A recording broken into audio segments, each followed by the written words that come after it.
गुरुदेव के चरणों में नित शीस झुकाता हूँ। गुरुदेव के चरणों में नित शीस श्रद्धा के फूलों का मैं अर्घ्य चढ़ाता हूँ। गुरुदेव के चरणों में नित शीस झुकाता हूँ। गुरुदेव के चरणों में नित शीस झुका। जीवन की नैया के तुम ही खेवन हारे। जीवन की नैया के तुम ही खेवन हारे। आतप में छाह तुम्हें तम में हो उजियारे। आतप में छाह तुम्हें तम में हो सर्वस्व तुम्हें मेरे अरमान सुनाता हूँ। गुरुदेव के चरणों में नित शीस झुकाता हूँ। गुरुदेव के चरणों में नित शीस। आँखों में है जादू अमृत जो बरस रहा। आँखों में है जादू अमृत जो बरस रहा। मुख मुद्रा निरखन को जन जन है तरस रहा। मुख मुद्रा निरखन को जन जन है तरस रहा। कर दर्शन गुरुवर का मैं प्यास बुझाता हूँ। गुरुदेव के चरणों में नित शीस झुकाता हूँ। गुरुदेव के चरणों में नित शीस। वाणी है कल्याणी सुन पातक जन धोते। वाणी है कल्याणी सुन पातक जन धोते।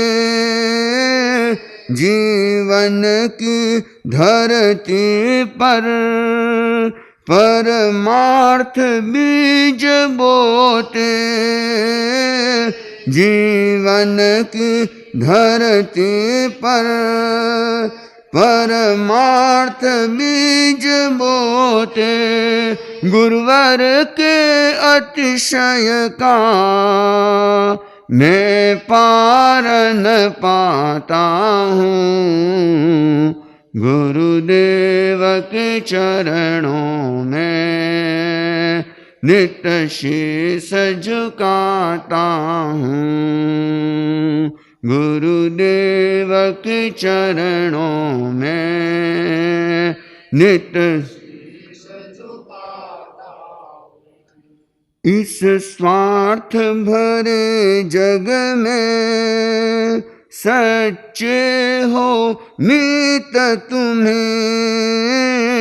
इस स्वार्थ भर जग में, सच्चे हो मीत तुम्हें तुम विजय नाथ मेरे, जीवन संगीत तुम्हें तुम विजय नाथ मेरे, संजीवन संगीत तुम्हें औरों से क्या लेना, मैं तुम्हें रिझाता हूँ गुरुदेव के चरणों में नित्य शीश झुकाता हूँ, गुरुदेव के चरणों में नित्य शीश,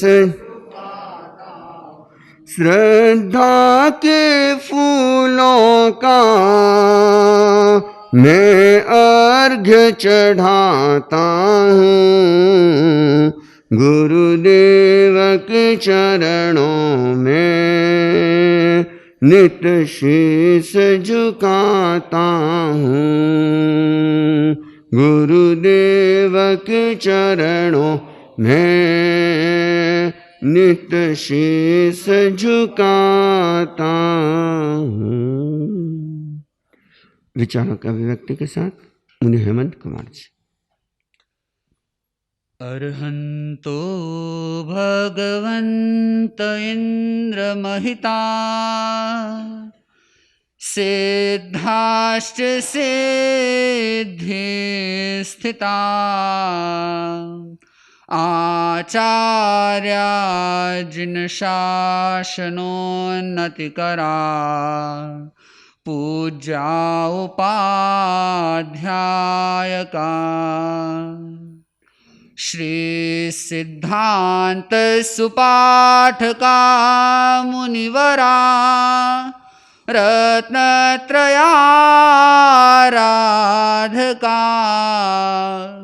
पंचैते परमेष्ठिनः प्रतिदिनं कुर्वन्तु नो मंगलम्। आराध्य देव श्रवण भगवान महावीर के चरणों में भावभरी वंदना। परम पावन आचार्य श्री महाश्रवण जी के चरणों में वंदन। विराजित मनुष्य के चरणों में वंदना। उपस्थित श्रद्धालु श्रावक श्राविकाओं, जीव जगत में मानव का, मनुष्य का अपना एक विशेष स्थान है और मानव को भी एक विशेष शक्ति का अर्जन, विशेष शक्ति की प्राप्ति हुई और वह मस्तिष्क की शक्ति। कौन सी शक्ति? मस्तिष्क, दिमाग जो इंसान के पास है वह अन्य प्राणियों के पास नहीं है और यह शक्ति इंसान को विशेष बनाती है। और लोग कहते हैं कि महाराज सोते जागते दिन रात दिमाग में हमेशा विचार चलते रहते हैं। जो विचार हमारे दिमाग में जागते हुए आते हैं उन्हें हम क्या कहते हैं? चिंतन, सोच, भाव, विचार कहते हैं। और जो रात को सोते समय चलते हैं उन्हें क्या कहते हैं? स्वप्न कहते हैं। लेकिन वास्तविकता में स्वप्न के बारे में भी एक बात कही जाती है कि सपना वो नहीं है जो आपको नींद में आता है। क्या? सपना वो नहीं है जो आपको नींद में आता है, बल्कि सपना वो है जो आपको सोने नहीं देता। क्या? स्वप्न वो है जो आपको सोने नहीं देता। लोग कहते हैं मेरे अरमान सफल हो जाएंगे, मेरे सपने सफल हो जाएंगे, लेकिन स्वप्न वह सफल होता है जो आपको सोने नहीं देता। जो रात को सोते सोते स्वप्न आए वह सफल होगा यह जरूरी नहीं है, लेकिन उस स्वप्न के फलीभूत होने की, सफल होने की संभावना है, अत्यधिक संभावना है, जो आपको सोने नहीं देता। कुछ हमने चर्चा की, प्रवचन क्या है, प्रवचन श्रवण कैसे होना चाहिए। तो कल एक निष्कर्ष पर हम पहुंचे कि हमें कथन को और श्रवण को सफल बनाना है और यह हमारा एक ऐसा स्वप्न बने जो हमें नींद न लेने दे, यह हमारी निद्रा में एक रुकावट बन जाए, हमें सोने के लिए इजाजत न दे। तो समझ लेना चाहिए कि ये स्वप्न, ये संकल्प अपने आप में विशेष है। और कई लोग तो ऐसे होते हैं जो प्रवचन में भी नींद लेते हैं। क्या प्रवचन में भी नींद आ जाती है? चलो कर्मों के कारण आती है वो बात अलग है, लेकिन स्वयं की नासमझी के कारण आती है, स्वयं की अजागरूकता के कारण या स्वयं के सावधानीहीन होने के कारण जो नींद आती है उस पर बहुत बड़ा चिंतन करने की जरूरत है। कई लोग जो प्रवचन में पहुंचते हैं, सामयिक करते हैं, आप देखना कि वे लोग एक तो आराम खोजते हैं। क्या खोजते हैं? आराम खोजते हैं। कुर्सी पे बैठना अपेक्षित होता है, लेकिन कई कई लोग होते हैं कुर्सी पे एकदम क्या करते हैं, पूरा एकदम अच्छे से सपोर्ट ले लेते हैं। कई लोग हैं जो नीचे बैठते हैं, वह भी देखते हैं दीवार का सहारा मिल जाए तो अच्छा। कोई देखता है कि खिड़की से या पंखे से हवा आती मिल जाए तो अच्छा। और जहां आप अनुकूलता के साथ अपनी साधना की शुरुआत करते हो तो धीरे धीरे धीरे धीरे आपका शरीर शिथिल होने लगता है और आपको क्या आ जाती है? नींद आ जाती है। और कई लोग ऐसे होते हैं जो घर से क्या करके आते हैं? फुल, है ना? क्या करके आते हैं? नाश्ता फुल है, पेट फुल है, तो फिर क्या होगा? नींद आएगी।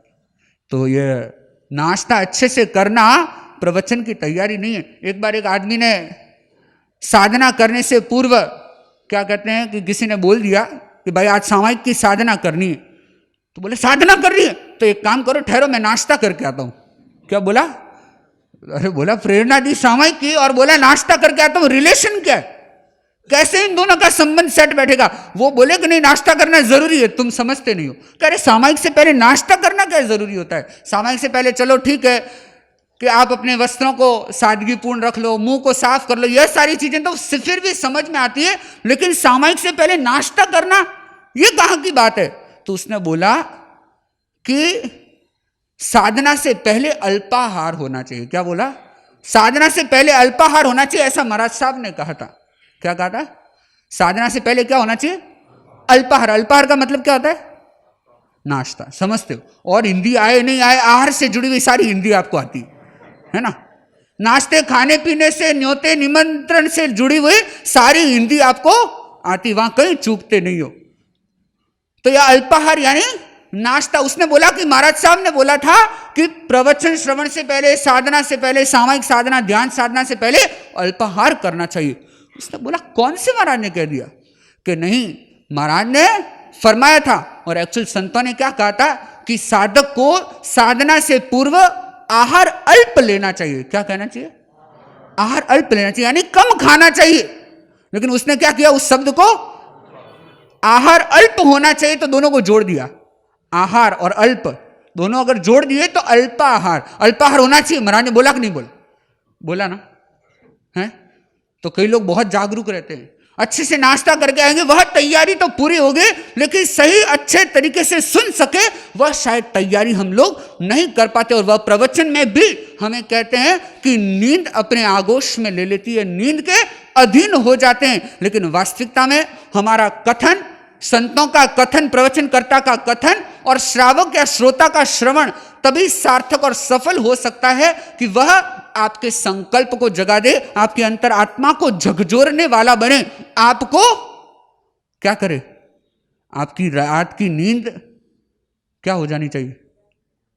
आराम होना चाहिए, आराम नहीं हो जानी चाहिए, नींद उड़ जानी चाहिए। और अगर उड़ जाए तो समझ लेना कि वह श्रवण क्या है? वह श्रवण सार्थकता की दिशा में आगे बढ़ रहा है।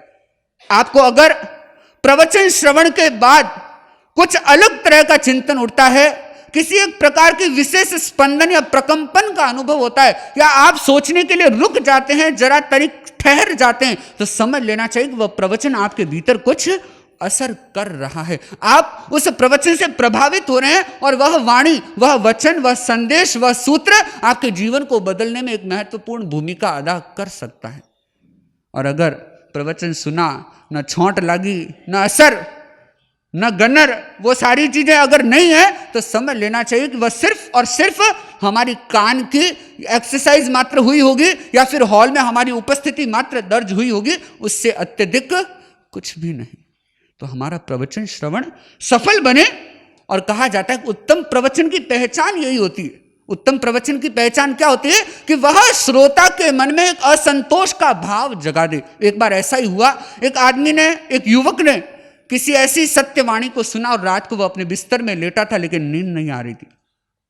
करवटें बदलने लगा, इधर उधर लोटपोट होने लगा, लेकिन फिर भी नींद नहीं आ रही, आंख लग ही नहीं रही है, और इधर से उधर हो रहा है, इधर से उधर हो रहा है। आप भी देखना, कभी टेंशन में होते हैं, चिंता में होते हैं, क्या होता है, करवटें बदलते हो, कोई तकिया माथे के नीचे दबाता है, कोई कान के ऊपर दबाता है, कोई कैसे ही करता है, उल्टा होता है, पुल्टा होता है, सोचता है कि नींद आ जाए, लेकिन उस टेंशन, उस चिंता या उस तकलीफ भरी अवस्था में व्यक्ति को नींद नहीं आती। और ऐसी छटपटाहट उस युवक को हो रही थी, वह इधर उधर करवटें बदल रहा है, लेकिन उसे अभी तक नींद नहीं आ रही।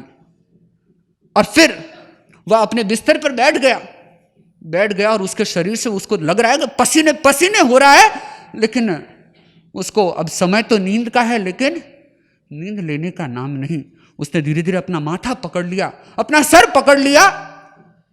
अब देखना, आप कहेंगे महाराज ये तो सारी पागलपन की निशानियां हैं, ये तो उस व्यक्ति की निशानियां हैं जो बहुत तनाव में रहता है, या उस व्यक्ति की निशानी है, या उस व्यक्ति के उस रोग के लक्षण संकेत हैं जिसको अनिद्रा की बीमारी है। लेकिन वास्तविकता में ये बीमारी के या रोगग्रस्त व्यक्ति के संकेत नहीं है। वह खड़ा हो गया, इधर उधर टहलने लगा, लेकिन फिर भी उसके जीव की, उसके मन की, उसकी आत्मा की छटपटाहट कम नहीं हुई। क्यों?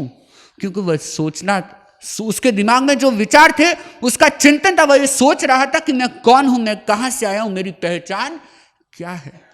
उसने किसी सत्यवाणी को, किसी सत्य इंगित को, किसी संयम के सदुपदेश को सुना, और वह इतने चिंतन की गहराई में चला गया कि उसकी छटपटाहट का कोई पार नहीं। और परम पूज्य गुरुदेव आचार्य श्री तुलसी ने भी बहुत सुंदर कहा कि श्रावक अपने आप से, क्या, जिसने श्रावक संबोध को याद किया है, पढ़ा है, श्रावक अपने आप से करे सतत आह्वान, मैं क्या हूं, मैं कौन हूं, क्या मेरी पहचान।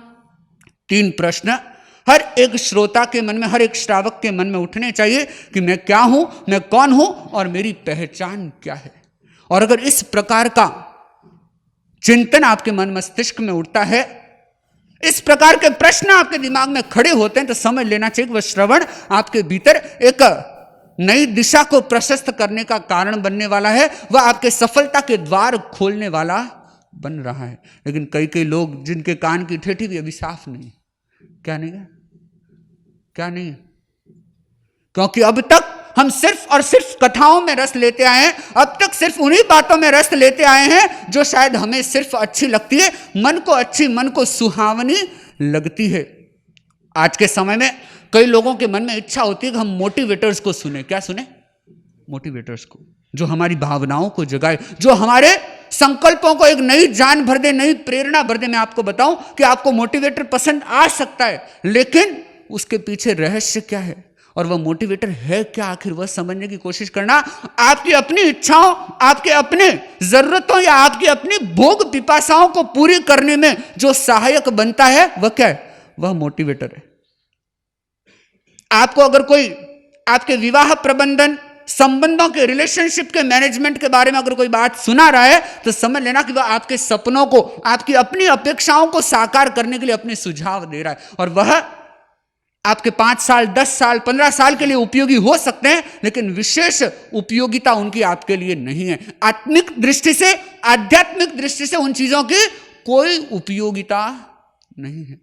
तो व्यक्ति सोचता है कि मेरे अनुकूल, और इन आदतों में ढलते ढलते व्यक्ति को उस सत्य से कहना चाहिए कि न तो वह साक्षात्कार कर पाता है, न समझ पाता है, और न ही सही ढंग से संबंध जोड़ पाता है। लेकिन वास्तविकता में एक प्रवचनकार का लक्ष्य होता है कि वह श्रोता की अंतर आत्मा को झकझोर दे, और कहना चाहिए कि एक अच्छा प्रवचनकार, एक उत्तम प्रवचनकार वही होगा, उसके लिए कहा गया है स्टोरी टेलर इज ट्राइंग, क्या? Story teller is trying to inflame the energy of enlightenment, कि उसकी एक कोशिश होती है कि वह उस ज्योत को जला दे जो आपको केवल्य प्राप्ति करा दे, जो आपकी आत्म ज्योति, आत्म जागरण के लिए प्रयत्नशील बने। वह प्रवचनकार अपने आप में श्रेष्ठ होता है। तो ये मोटिवेटर, इन्फ्लुएंसर, या ऐसा कहना चाहिए कि हमारे काउंसलर्स, ये कितनी कितनी चीजें आज के समय में चल पड़ी है, वे हमारे जीवन का त्राण नहीं बन सकती। क्यों? क्योंकि वे आपके सपनों को, आपकी अपनी इच्छाओं भावनाओं को पूरी करने में निमित्त बनते हैं।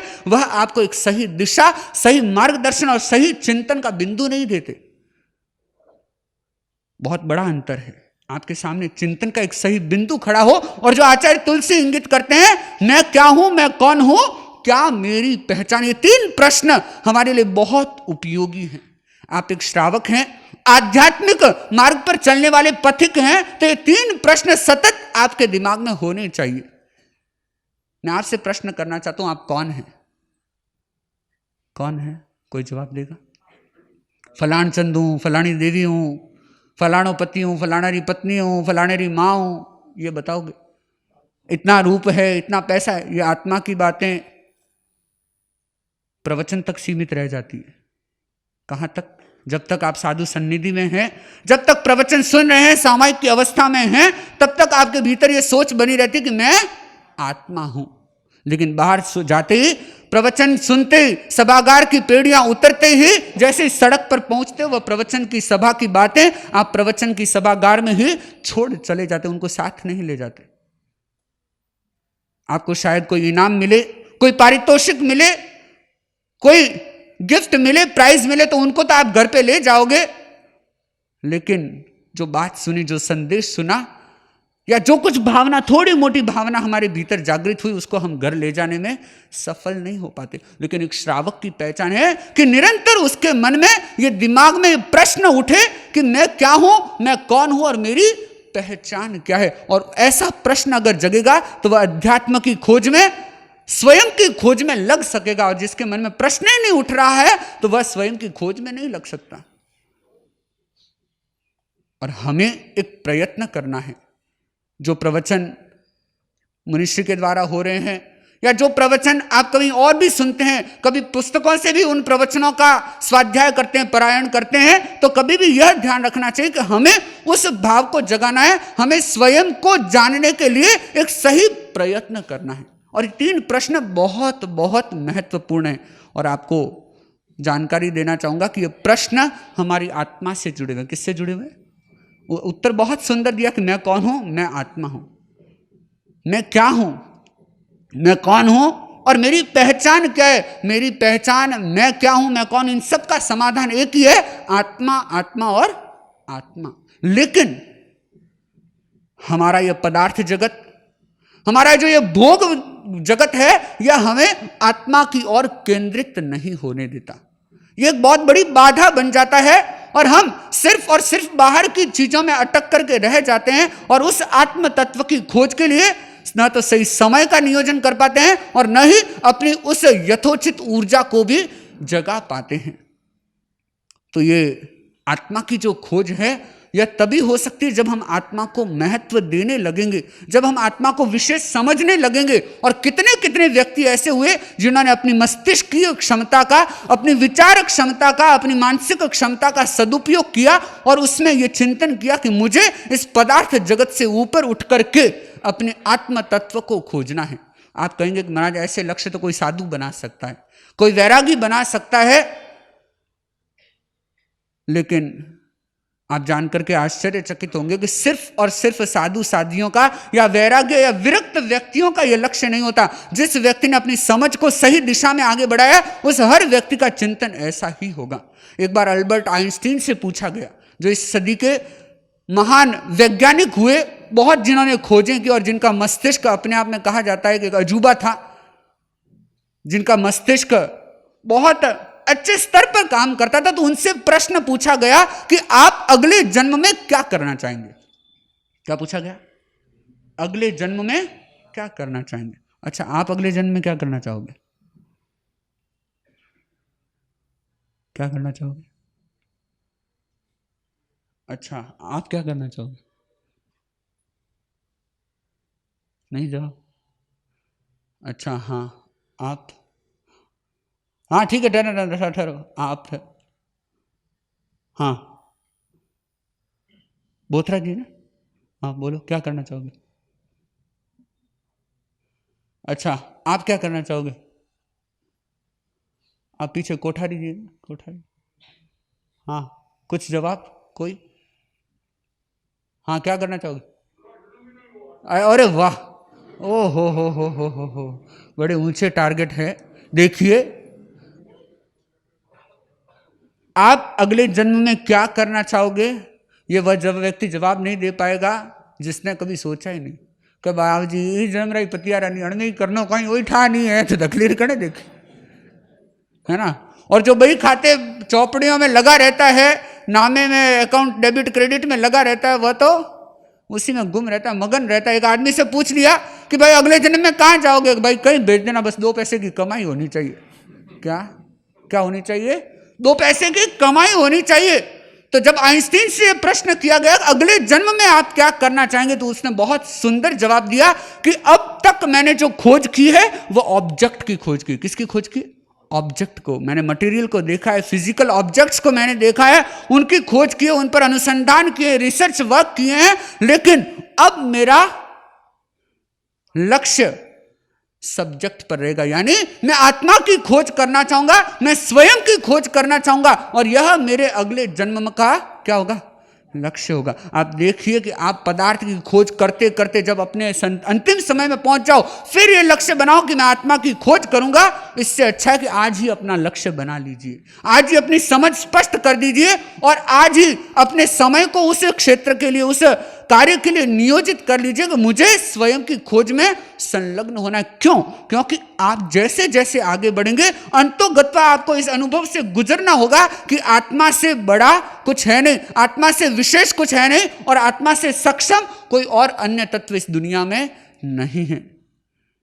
वर्तमान में भारत में एक बहुत बड़े बिजनेस टाइकून जो नारायण मूर्ति कहे जाते हैं, इन्फोसिस के मालिक कहें, एमडी कहें, उनसे भी एक प्रश्न किया गया कि आपके पास क्या है? कि मेरे पास बहुत कुछ है, पैसा, धन, संपत्ति, सब कुछ मैंने इकट्ठा किया, लेकिन एक चीज मैं भूल गया और वह चूक गया, और वह मैं स्वयं हूं, और मुझे स्वयं की पहचान करनी थी।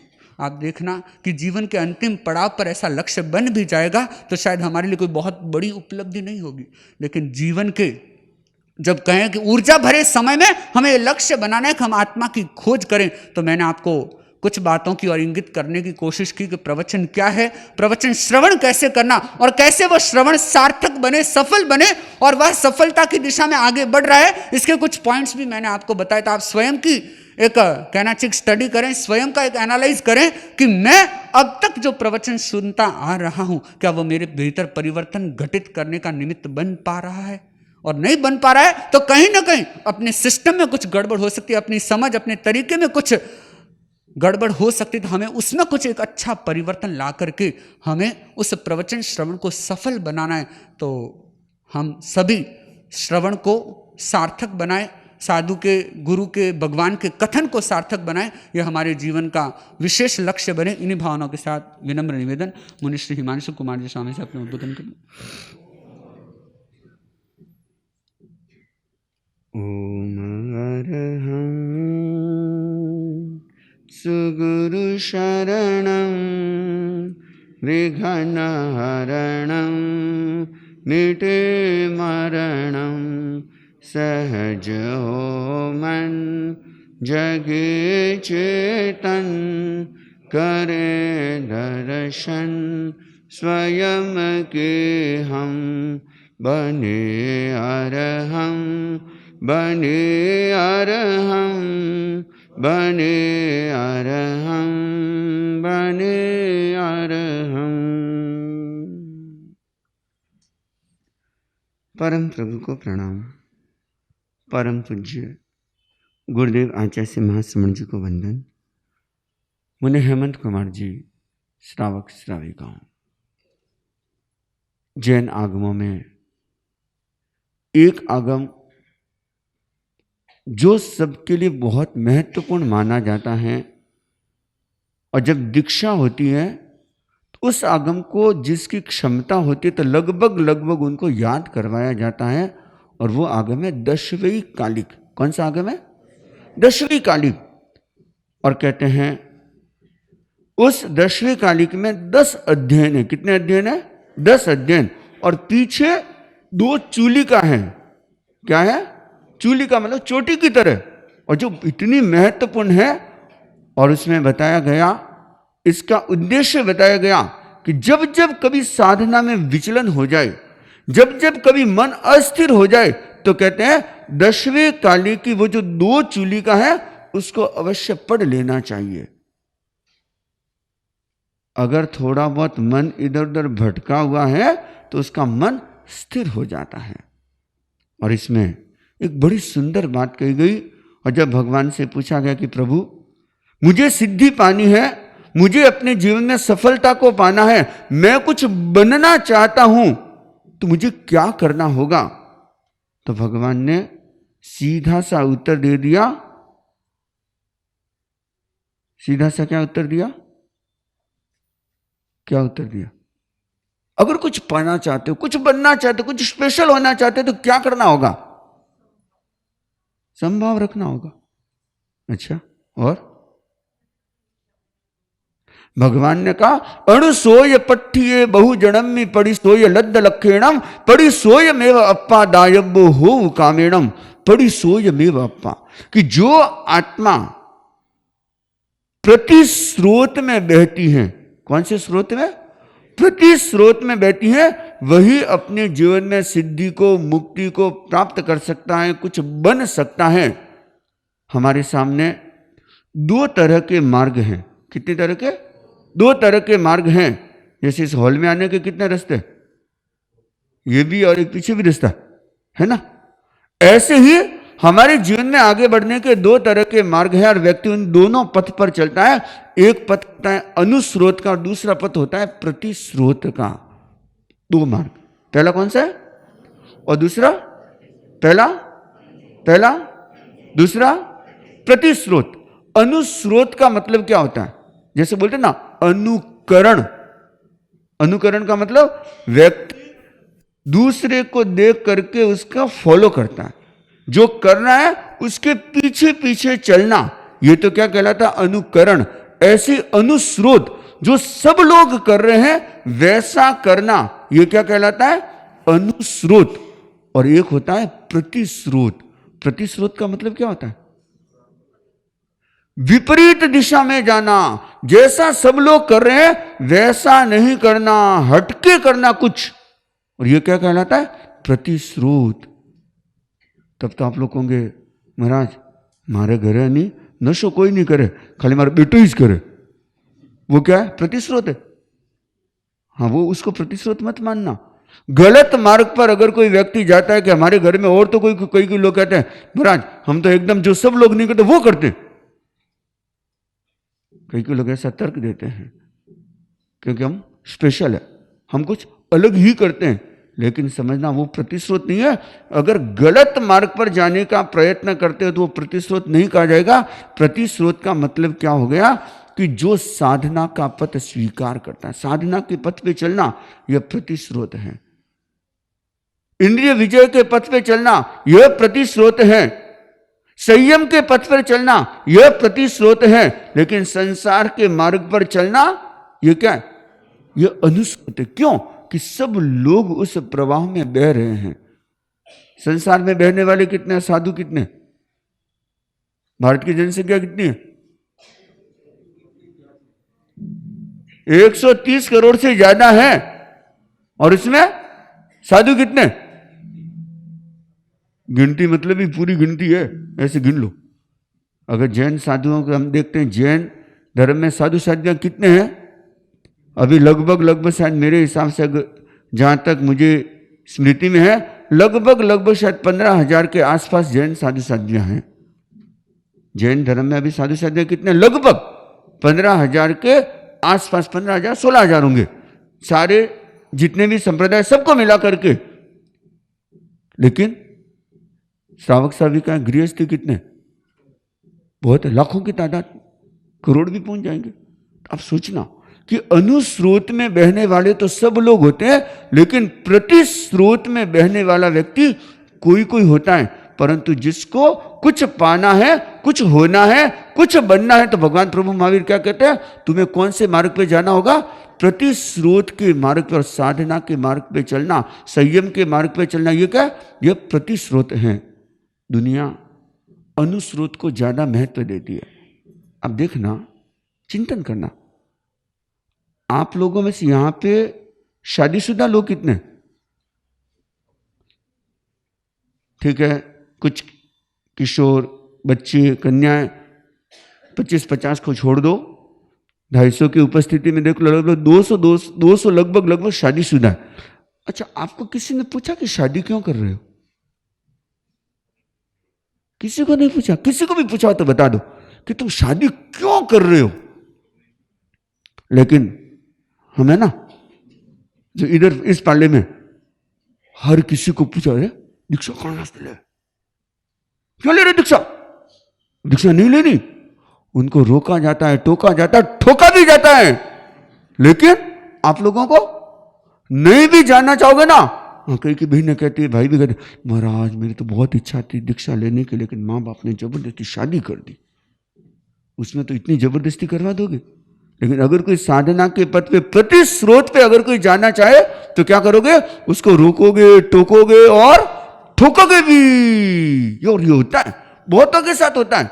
और कितने कितने जब इतिहास प्रसंगों को देखते हैं तो कितनों को कितना कष्ट दिया गया। किस लिए? कि वह प्रति स्रोत में जा रहा, हमारे से हटके कुछ कर रहा है। और दुनिया का उसूल है कि मैं फंसा सो फंसा, तू भी फंस। हाँ, एक बार क्या हुआ, ट्रेन में एक परिवार बैठा था, पति पत्नी दोनों बच्चे, उसमें एक बंगाली चढ़ गया और बंगाली भी बड़ा हट्टा कट्टा था। तो चढ़ा और उसने, जो 4 सदस्य थे ना, उसको जो आदमी था उससे कहा, हट मेरे को भी जगह दे। उसने कहा नहीं दूंगा। क्या कर लेगा? अब बात चालू हुई तो थोड़ी सी मुद्दा बढ़ गया। उसने कहा दे दे कि नहीं दूंगा। तो बंगाली हट्टा कटा, तो उसने खींच के एक चांटा मार दिया। कहा कि मेरे को तो मार दिया कोई बात नहीं, मेरी पत्नी को मार के दिखा, मैं तेरे दोनों पैर काट दूंगा। तो उसकी पत्नी को भी उसने मार दिया। फिर कहा कि मेरी पत्नी को तो मार दिया, बेटे को मार के दिखा, मैं तेरा थोपड़ा उड़ा दूंगा। तो उसके बेटे को भी मार दिया। फिर कहा कि मेरे बेटे को तो मार दिया कोई बात नहीं, मेरी बेटी को मार के दिखा। तो उसने उसकी बेटी को भी मार दिया।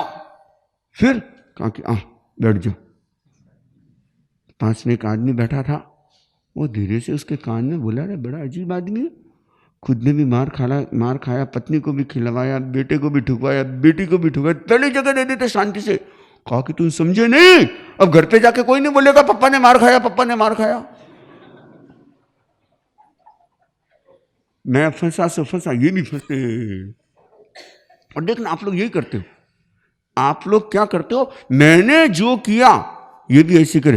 अरे आप अपना जीवन देखना, आपका शादीशुदा जीवन कितना सुखी है, कितने अपने शादी के जीवन से प्रसन्न हैं, जानते हैं। लेकिन फिर भी क्या करोगे? ना, हमारे बेटा की शादी तो होनी चाहिए, मेरी बेटी की शादी तो होनी चाहिए। मना करेंगे तब भी आप क्या करोगे? नहीं, ये तो होना ही है, करना ही पड़ेगा। चढ़ जा बेटा सूली पर, तेरा भगवान भला करेगा, चढ़ जा तू। हाँ, और आप लोग करते हो। लोग क्या कहेंगे? अरे शादी नहीं की तो क्या होगा? अरे क्या होना है भाई? कुछ नहीं होना। लेकिन हम लोग क्या करते हैं? ये भेड़ चाल है। क्या बोलते हैं इसको? सीधी सादी भाषा में, मारवाड़ी, राजस्थानी या हिंदी भाषा में सीधा कह दो, ये अनुस्रोत में बहना, अनुगमन करना, ये क्या है? भेड़ चाल है। इसने किया या ऐसा चलता है, इसलिए हमको भी ऐसा ही करना। लकीर के फकीर बने हुए हैं, ये अगर कर रहे हैं तो हमको भी ऐसा ही करना है। और ये क्या है? ये अनुस्रोत, कि सब कर रहे हैं इसलिए करना है। इसको क्या बोलते हैं सीधी सादी भाषा में? भेड़ चाल। क्या बोलते हैं? आपने कभी भेड़ों का झुंड देखा हो? एक भेड़ अगर गर्दन नीचे करके चलती है तो सारी चल पड़ती है। एक भेड़ अगर गड्ढे में आगे, गड्ढा आ गया, गई, उसके ऊपर धड़ाधड़ गिरती जाएगी, क्योंकि वो ये यूज ही नहीं करती है ही नहीं, तो क्या करेगी बेचारी? हमारे पास तो ये है, फिर भी हम यूज नहीं करते। कर रहे हैं इसलिए हमको करना है। परंतु भगवान प्रभु महावीर क्या कहते हैं? ये क्या है? अनुस्रोत है, यह संसार का पथ है, यह जन्म मरण का चक्र है, यह दुख का मार्ग है कि हर व्यक्ति इस पे जा रहा है। परंतु जिसे दुख से मुक्त होना है, जिसे साधना का पथ स्वीकार करना है, तो उसे क्या चलना पड़ेगा? प्रति स्रोत में। और जब आप कुछ हटके करोगे ना तो लोग प्रतिक्रिया करें। कल कौन सा विषय था रात को? सबसे बड़ा रोग KKL, क्या कहेंगे लोग। और लोगों का काम ही कहना है भाई, किस किस को रोकोगे, किसको मना करोगे, किसका मुंह पकड़ोगे। लोग तो कहेंगे, लेकिन आप देखना बड़े होशियार हो, उल्टा पुल्टा काम करते हैं ना, उस समय लोग कहते हैं ना तो कोई फर्क नहीं पड़ता। उल्टे पुल्टे काम में अगर कोई आपको कह दे, उदाहरण के लिए कि मान लो ऐसे वैसे कपड़े पहन के आ गए और किसी ने आपको कह दिया देख ऐसे कपड़े पहनते हो, तो अपने क्या करेंगे, और तो काम ही जी कहना। ऐसे काम में, उल्टे पुल्टे काम में अगर लोग कमेंट्स कर लेते हैं तो अपने क्या कहते हैं, ये तो आदत है, ये है। ठीक है। और अगर मान लो आप सामायिक कर रहे हो, ठीक है, रोज आप सामायिक कर रहे हो, आप आ रहे हो और कोई आकर के बोल देता है अरे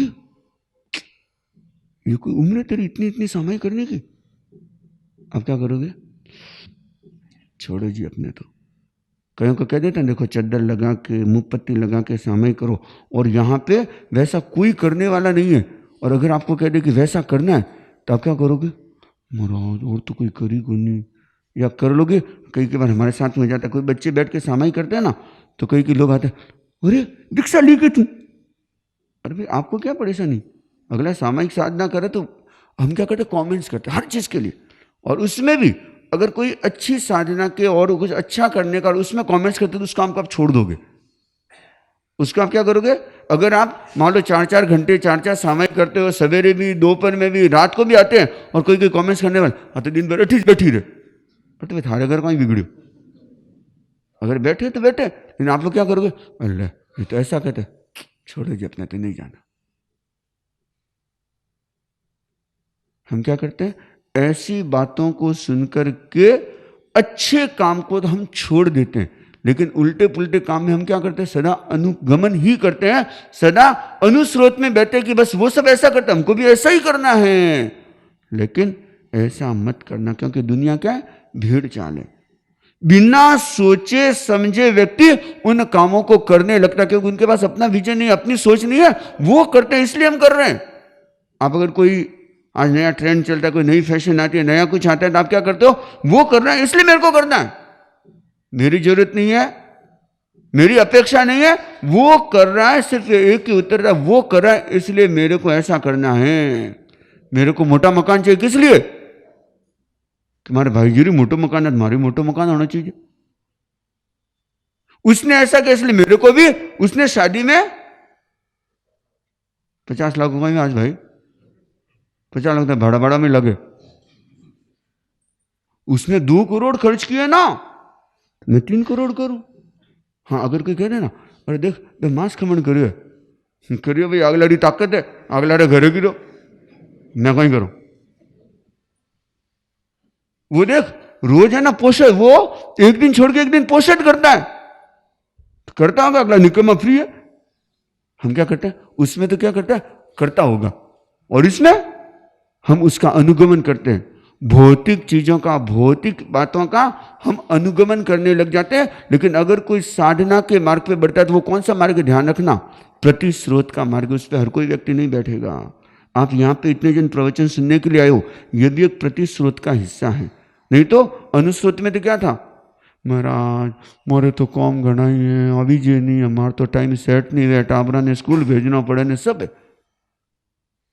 लेकिन ये प्रतिस्रोत कि आपके मन में कुछ बनने की, कुछ पाने की, कहीं ना कहीं एक चाहे 0.1% ही होगा भाव, लेकिन वो था, तब जाकर के आप थोड़ा सा प्रतिस्रोत के मार्ग पे चले।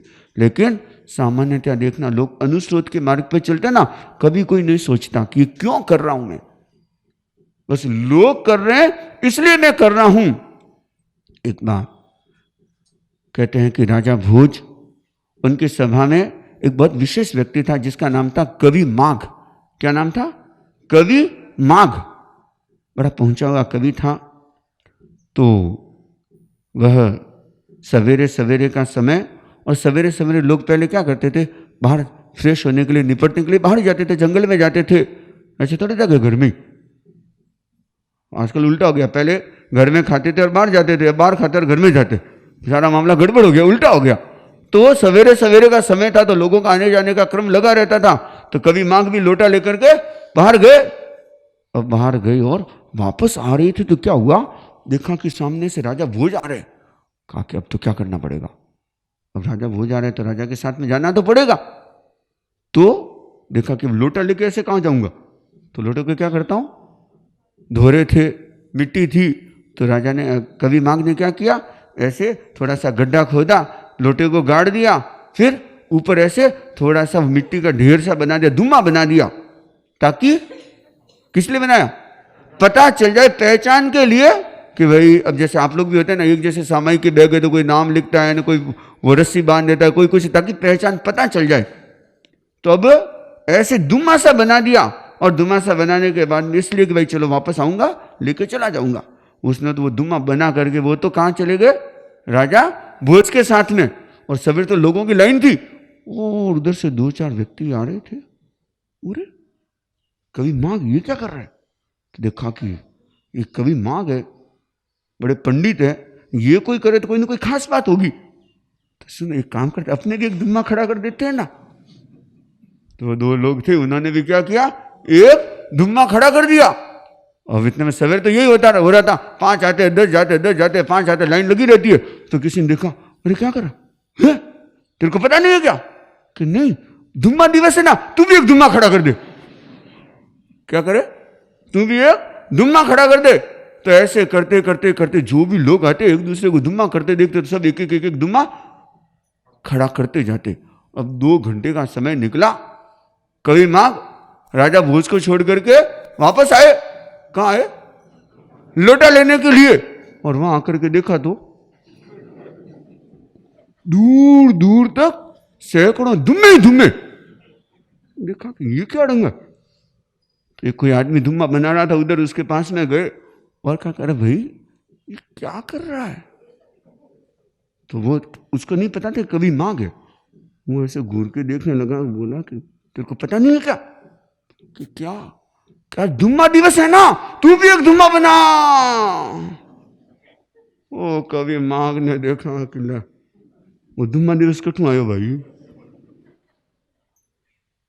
तो कवि माघ बोले, गतानुगति को लोके, ये जो नासमझ लोग क्या होते हैं, बस एक दूसरे को करते हुए देखते, उसमें अपनी समझ अपनी अक्ल नहीं लगाते, हम क्यों कर रहे हैं।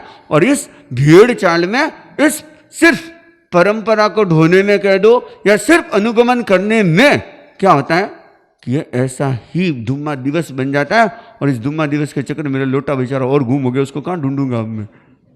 आज सब लोग ऐसे ही गुम हो रहे हैं कि बस एक दूसरे को देख के एक दूसरे की भेड़ चाल में सब बहते जा रहे हैं। लेकिन भगवान प्रभु महावीर क्या कहते हैं, अगर तुम्हें कुछ बनना है, अगर तुम्हें सिद्धि को पाना है, अगर तुम्हें कुछ होना है, तो क्या करना होगा, प्रतिस्रोतगामी बनना होगा, अर्थात साधना का पथ स्वीकार करना होगा। साधना का पथ क्या है, प्रतिस्रोत का पथ है। अभी पचरंगी तप अनुष्ठान का क्रम भी चल रहा है। आज कौन सा दिन है, 5वां दिन है। कई अगर तपस्या करते, 1-2 आए मेरे पास में, महाराज तपस्या तो कर ले, लेकिन ये घर वालों ने हम जाओ नहीं, मोनी को नहीं करते तो नहीं है, लेकिन क्या करेंगे, करने वालों को रोकेंगे। अगर उनको कहते हैं भाई तू ही कर ले, रहने दे, तू ही पार न कर, ऐसे ऐसे। तो अभी हम पचरंगी करवा रहे हैं, तो काफ़ी जनों ने पचरंगी में पंचोले किए हैं, चोले किए हैं, तेले भी किए हैं। और देखो, जब प्रतिस्रोत संयम की भावना, साधना का पथ, एक साधना की भावना होती है, तभी व्यक्ति कर सकता है। बेलगांव से अभी पचरंगी, वैसे तो मैं सारे नाम मेरे पास आ जाए तो कल मैं इसके बारे में पूरी डिटेल से जानकारी दे दूंगा कितनी पचरंगियाँ हुई है। लेकिन इस पचरंगी में जहाँ जहाँ क्षेत्र में, बेलगांव भी हम 6 दिन रुके थे, तो वहाँ पर यहाँ पे उपस्थित हैं पंचोले की तपस्या लेकर के श्रीमती ऋतु मनीष जी सुराणा, जिनके आज पंचोला है, क्या है पंचोला, और दर्शन करने के लिए यहाँ पर उपस्थित हुई। और उस समय तो महाराज कहीं बोलिया कि उपवास, लेकिन बस प्रतिस्रोत में बहना, अर्थात एक संकल्प संजोना है कि मुझे कुछ करना है। तो देखो पचरंगी में इन्होंने पंचोला कल्याण यहाँ पर आज उपस्थित हो गए। बाकी और भी बहुत सारे नाम हैं, वो तो मैं अब कल जो भी हैं, जो आगे बढ़ने वाले होंगे तो उनका वैसे और जो पार ना करने वाले, देखो एक ध्यान रखना, अब 5 तक तो आने के बाद में फिर तो क्या होता है, 6, 7, 8 करते ही तो एकदम गाड़ी पार लग जाती है। लेकिन वह तो देखो अपनी अपनी अनुकूलता, जबरदस्ती में नहीं करता, ये ध्यान रखना। और जबरदस्ती आपको भी नहीं करनी। अगर शरीर साथ दे, अगर अनुकूलता हो तो परिवार वालों को तो इतना करना चाहिए। अगर कोई तपस्या करे, चलो मैं तो तपस्या नहीं कर सकता, लेकिन आसानी से अगर किसी की हो रही है ना, तो कम से कम इतना ध्यान रखना, मना मत करना। चलो हो सकता है आपको इंटरेस्ट नहीं होगा, आपकी इच्छा नहीं होगी, आपका मन नहीं होता होगा, कोई बात नहीं। अरे जो कर रहे हैं कम से कम उनको तो करने दो, उनको मैं बाधा क्यों डालूं, अंतराय क्यों डालूं। और कहेगी घर तो संभला को नहीं, तपस्या करे। अरे भाई ये क्या मतलब हुआ, कोई कर रहे हैं सहजता से, अपने अपने सारे काम भी करते हैं, घर का काम भी करते हैं, और फिर भी अगर तपस्या करते हैं तो क्या दिक्कत है। तो ये ध्यान रखना, अगर कोई तपस्या साधना करते हैं तो रोकना तो कभी मत, जो बढ़ रहे हैं उनको बढ़ने देना। अगर कोई आपके घर पे कोई प्रतिस्रोतगामी अगर कोई आत्मा है, प्रतिस्रोतगामी आत्मा मतलब अगर कोई संयम के पथ पर जाने वाली है, कोई साधना विशेष रूप से करने वाली है, मान लो आपका छोटा बेटा है और वो कह देता है कि मम्मा मम्मा मैं तो रात्रि भोजन त्याग करूँगा, आज सवेरे सवेरे ये तनुष आया कि महाराज आज मेरे को एकासन पचका दो। देखो छोटा सा बच्चा रोज 3-4 त्याग करके जाता है। अब ये क्या, ये ऐसी भव्य आत्माएं होती हैं, ऐसी वैरागी आत्मा होते हैं जिनके भीतर ये संस्कार होते हैं। नहीं तो कह दो कि रात्रि भोजन त्याग करना चौमासो लगो, मरा दुकान लेट आओ नहीं वे। सोचो ये अनुस्रोत में बह रहे हो, लेकिन प्रति स्रोत में बहने की कोशिश करो कि अरे थोड़ा सा मैनेज करेंगे, थोड़ा सा हम लक्ष्य बनाएंगे और जितना हो सकता है विशेष साधना करने की कोशिश करेंगे, प्रयत्न करेंगे। बहुत अच्छी बात है। तो आप लोग क्या करना कि हमें भी प्रति स्रोत में बहना है। किस में बहना है? अनुस्रोत में तो बह ही रहे हो, पूरी जिंदगी निकलेगी अनुस्रोत में बहते बहते तो, लेकिन हमें प्रति स्रोत में बहना अर्थात साधना और संयम के पथ पर चलने की कोशिश करना है। तो आप लोग अगर अपने जीवन में कुछ पाना चाहते हो, कुछ होना चाहते हो, कुछ बनना चाहते हो, तो हमें कौन सा मार्ग लेना होगा? भगवान महावीर ने कौन सा मार्ग बताया? प्रति स्रोतगामी बनो। कौन सा? प्रति स्रोतगामी। याद रखना, अनुस्रोतगामी नहीं। अनुस्रोत तो कौन सा? संसार का मार्ग है जिसमें सब लोग बह रहे हैं, सब लोग उसको फॉलो कर रहे हैं। लेकिन प्रतिस्रोतगामी तो कोई कोई आत्मा होती है जो बड़ी स्पेशल आत्मा होती है। तो हमें यह कोशिश करना है कि हमें भी प्रतिस्रोतगामी बनना है। तो इस शब्द पर चिंतन करना, और हम कैसे प्रतिस्रोतगामी बन सकते हैं, कैसे संयम और साधना के मार्ग पे आगे बढ़ सकते हैं। और आपके सामने तो बड़ा सुनहरा अवसर है, चातुर्मास का समय। और चातुर्मास अब तो प्रारंभ, और धीरे धीरे अब लोग भी जाग रहे हैं। और ध्यान देना, जो नहीं जगे हुए हैं उनको जगाने के, अपने अड़ोस पड़ोस वाले, अपने घर वाले, ऊपर नीचे वाले, दाएं बाएं वाले, अगर कोई परिचित है तो उनको भी प्रेरणा देना कि अब तो जागो, अब तो समय हो गया जागने का। और अब साधना के उपक्रम के साथ में अपने आप को जोड़ने की कोशिश करना। तो हम प्रतिस्रोतगामी बन के साधना के पथ को स्वीकार करें। पचरंगी जो तप अनुष्ठान चलना है, हालांकि उसमें लगभग 20 पंचोले चौले तो आएंगे मेरे पास नाम। लेकिन एक ध्यान देना, अगर किसी के घर में है और अभी तक नाम नहीं लिखा है, चाहे बेला किया है, तेला किया है, चौला किया है, और या चल रहा है, तो हमको एक बार जानकारी मिल जाए तो व्यवस्थित आकलन के साथ में मैं फिर कल ये सूचना दे पाऊंगा कि 2 पचरंगी पूरी हुई कि 3 पचरंगी पूरी हुई। क्योंकि बहुत सारे तो हमको अभी तक पता भी नहीं है। तो अगर आपको जानकारी में, और आपके अगर परिवार में करने वाले हैं कि 5 दिनों में जो कुछ भी किया, चाहे उपवास भी किया, तो एक बार मेरे को लिख करके आज शाम तक या कल सवेरे तक मेरे को अगर पहुंचा दे, तो मैं व्यवस्थित ढंग से चिंतन करके और उसके बाद में आपको जानकारी दे पाऊंगा। तो यह भी आप लोग ये कोशिश करना। तो जिन्होंने भी किया तो अपने नामों के, परिवार के अपने नामों की लिस्ट मुझे दे दे। उपवास की बारी के क्रम में